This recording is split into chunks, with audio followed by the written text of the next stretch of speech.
নমস্কার বন্ধুরা, কেমন আছেন সবাই? আশা করি সবাই ভালো আছেন। আজকে আমি বানাবো সয়া চিলি। তার জন্য সোয়াবিন নিয়ে নিয়েছি, পেঁয়াজ কিউব করে কেটে রেখেছি, ক্যাপসিকাম কেটে রেখেছি আর রসুন কুচিয়ে রেখেছি। আর সমস্ত সস আমি নিয়ে নিয়েছি। এর মধ্যে আছে tomato sauce, green chilli sauce, red chilli sauce আর সয়া সস। সমস্ত সস আমি ভালোভাবে মিশিয়ে নিয়েছি। আর সোয়া চিলি বানাবার জন্য সোয়াবিনগুলো আমি সেদ্ধ করে নিয়েছি অল্প নুন দিয়ে। এরপর সোয়াবিনগুলো অল্প ঠান্ডা হয়ে গেলে হাতের সাহায্যে চিপে জলটা ঝরিয়ে নিয়েছি। এরপর ম্যারিনেট করার জন্য একটা পাত্রে সোয়াবিনগুলো নিয়েছি। ওর মধ্যে আমি গোলমরিচের গুঁড়ো দিয়েছি, আদা বাটা দিয়েছি আর পরিমাণ মতো নুন দিয়েছি, কর্নফ্লাওয়ার দিয়েছি আর একটা ডিম আমি ভেঙে ওর মধ্যে দিয়ে দিয়েছি। এরপর হাত দিয়ে সমস্ত উপকরণগুলো আমি ভালোভাবে মিশিয়ে নিয়েছি।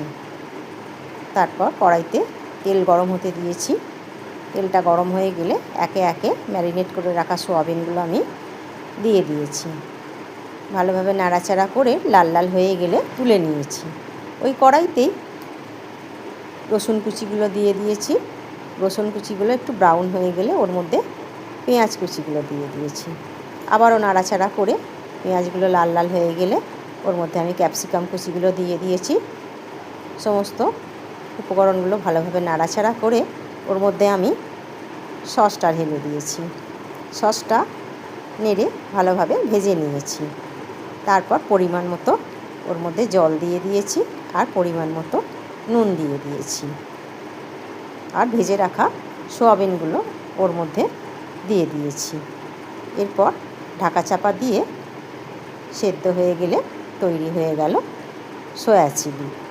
এর মধ্যে আমি অল্প মিষ্টি অ্যাড করেছি, সেই ভিডিওটা আর আপনাদের দেখানো হয়নি।